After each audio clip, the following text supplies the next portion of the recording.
In-depth movie highlights here. Tapping in with another one. Make sure to like and sub. The movie is based in the near future. A massive asteroid is advancing towards Earth and threatening to wipe out humanity. Therefore, the international community has come together for an operation called the UNMS, which is spearheaded by the Chinese government. It intends to launch a group of super nuclear missiles from a large base on the lunar surface. The plan is to use these missiles to shatter the asteroid and use the moon to shield the remaining debris from hitting Earth. After 8 years of meticulous planning, the missiles are launched and the massive asteroid is successfully destroyed. This sends everyone on Earth into a state of frenzy. Meanwhile, on the moon, the project's maintenance engineer, Dugu Yue, welcomes the project commander, Sing, back to the lunar base after she returns from launching the nuclear missiles. It becomes clear that Yue has a major crush on his commander, but the latter reprimands him for being lazy and sends him back to his room. Lo and behold, it's then revealed that one of the nuclear missiles was thrown off course by a solar storm, leaving some of the asteroid fragments heading towards the UNMS moon station. Commander Singh immediately alerts everyone at the base and orders them to rush to the evacuation rockets. However, Yue is lost in his thoughts, oblivious to the threat looming outside. By the time he notices the warnings and comes to his senses, he learns that all rockets but one have already left the lunar surface. The last rocket is piloted by Singh and Yue rushes towards her in his space rover. But unfortunately, along the way, he crashes into a gigantic hole and Singh is forced to take off, leaving him behind. After a while, Yue climbs back to the surface and watches the rocket leaving. At the same time, the asteroids rain down on the lunar surface, destroying everything on its way. Fearing for his life, Yue rushes towards a nearby crater for shelter.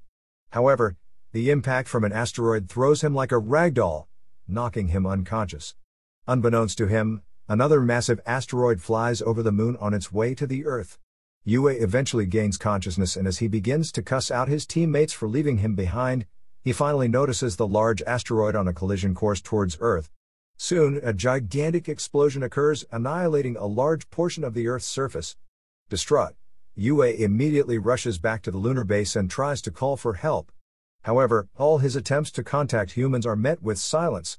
Several days pass by and it soon dawns on Yue that there's a possibility of him being the only human alive in this universe. He goes into despair and starts honoring his fallen friends. The only good thing is that he has enough food to last at least 80 years. One day, he decides to go to his crush/Commander Singh's room. The loneliness drives him mad and he sets up a date with a DIY figure of crossing. After the meal, he makes out with the figure. Meanwhile, it's revealed that some humans have managed to survive the asteroid and Yue's teammates, including Commander Singh, have safely made it back to Earth. Somewhere in an underground base, Commander Singh and the others awkwardly watch Yue go mad and make out with her picture. They feel embarrassed by his actions, but the project's chairman feels that they should establish contact with Yue. He wants to broadcast the story of Yue's survival to everyone alive on Earth so that they can get a glimmer of hope and combat the terrible living conditions that they are currently facing. However, the only problem is that the asteroid strike has destroyed the communication link between Yue and the base on Earth. Back at the lunar base, Yue notices a ripped food package on the floor. He is taken aback as he doesn't recall opening it. Suddenly, Yue hears a noise coming from the storage, and when he reaches there, he notices a curvy female shadow. This makes Yue hopeful again, and he starts dreaming of repopulating the Earth. He even starts flirting with the shadow, which he thinks is of a woman. However, to his astonishment, Yue learns that it's a giant kangaroo named Kong eating away the stored food. It turns out that the animal was brought to the lunar base for research purposes. Yue quickly picks up a shovel and tries to scare the animal away from the storeroom. But unfortunately, this only agitates the kangaroo and it beats the life out of him. Unable to beat it with physical force, Yue dresses up as a female kangaroo and tries to seduce Kong.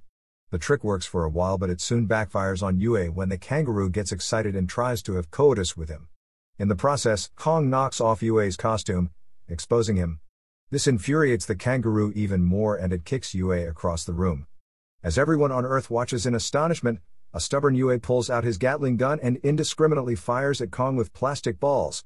Kong appears to retreat, but after a while, it comes back and pounds Yue continuously.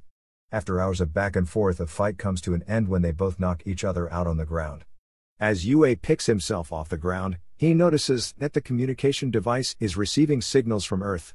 This again lights a glimmer of hope in Yue that maybe humanity has survived. However, unbeknownst to him, it's revealed that the signal was caused by the kangaroo's tail.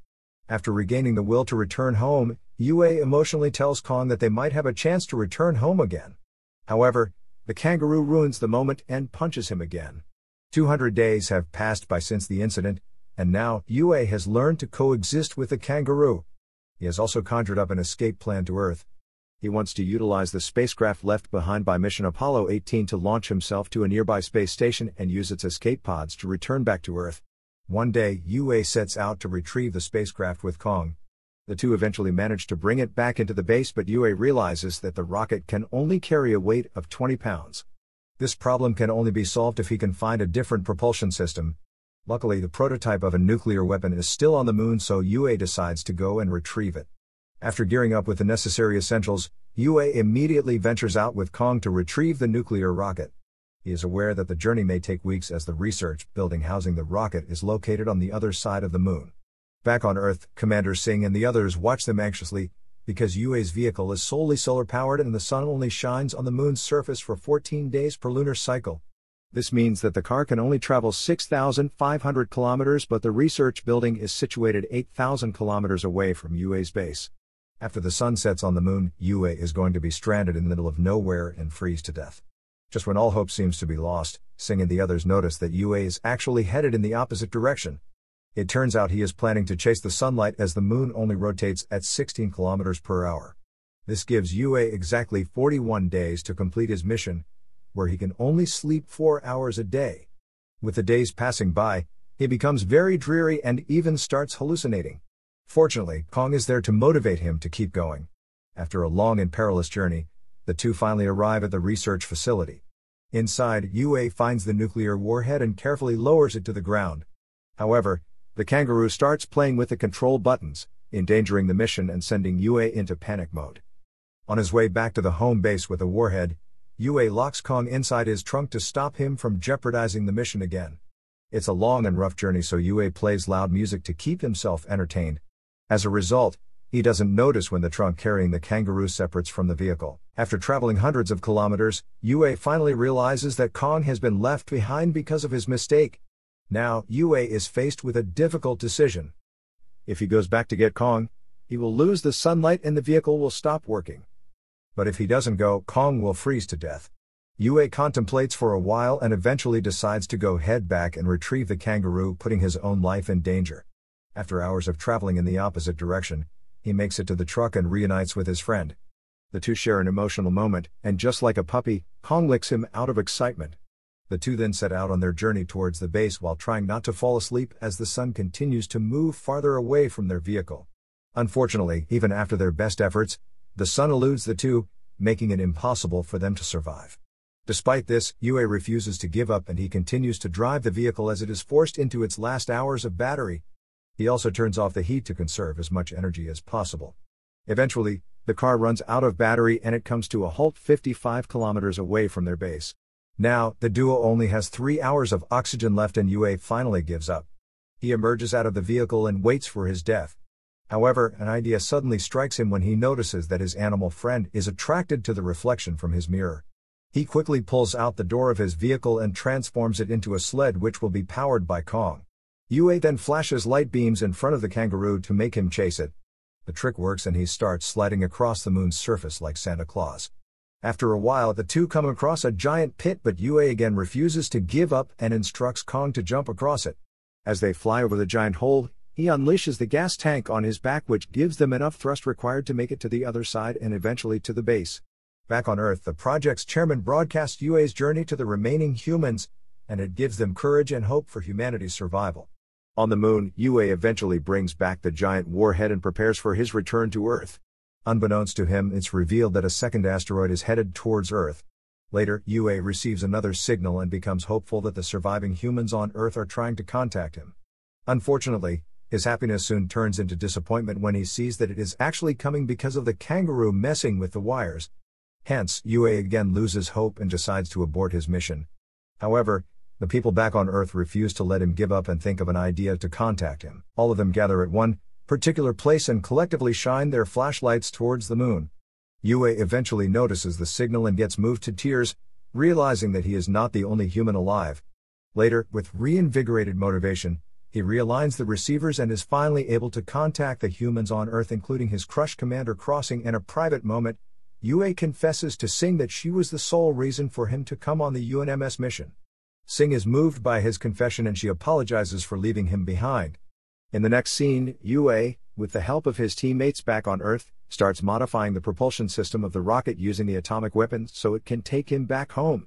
After completing the setup, Yue and Kong embark on their journey and safely enter the orbit, unaware that a second asteroid is heading directly for Earth. While the humans back home celebrate, Yue reaches the lunar space station. As he prepares to enter the escape pods, Commander Singh finally learns about the asteroid that is threatening to annihilate the planet Earth. The UNMS HQ then realizes that only Yue can save humanity as he is in possession of the nuclear weapon on board the lunar space station. Left with no choice, Singh breaks this news to Yue and surprisingly, he agrees to sacrifice himself to save humanity. Following this, UNMS orders everyone back on Earth to return to their shelters and prepare for the worst. Meanwhile in space, Yue tearfully bids farewell to Kong and sends him back to Earth in an escape pod. Yue is an emotional wreck, but he collects himself as he has been tasked to save humanity. After a while, Yue heads towards the asteroid and enters a cluster of giant rocks. He tries his best to avoid them, but his surroundings become more crowded and chaotic. A rock eventually collides with his ship, causing the vessel to spin violently in space. Yue scrambles to stabilize the ship that's completely out of control. Eventually, he comes up with a solution. He breaks open the door of the ship and uses it to equalize the pressure, finally bringing the rotation to a halt. Yue then checks on the ship's engine only to learn that it has been completely destroyed and can no longer lead him to the asteroid. Left with no other choice, he decides to manually take the nuclear bomb to the giant asteroid. This means that Yue dies an extremely painful death. However, without a second thought, he ventures out and unlocks the warhead. Then, he uses his jetpack to head straight towards the massive asteroid while dragging the nuclear warhead with him. Yue's spacesuit is slowly destroyed by the countless rocks, but he finally reaches the asteroid. In his last moment, he remembers his crushed commander Singh before a huge explosion takes place and the asteroid is blown into smithereens. Back on Earth, people finally emerge from their shelters and notice the giant explosion in the sky. They are elated to have survived the apocalypse but are also sad that Yue has sacrificed himself. Several years pass by and the humans have restored Earth to its previous glory. The kangaroo, Kong, is returned back to its natural habitat while Commander Singh and her team are again sent back to the moon so they can continue their work of protecting the Earth from extraterrestrial threats. Don't forget to like and sub to the channel.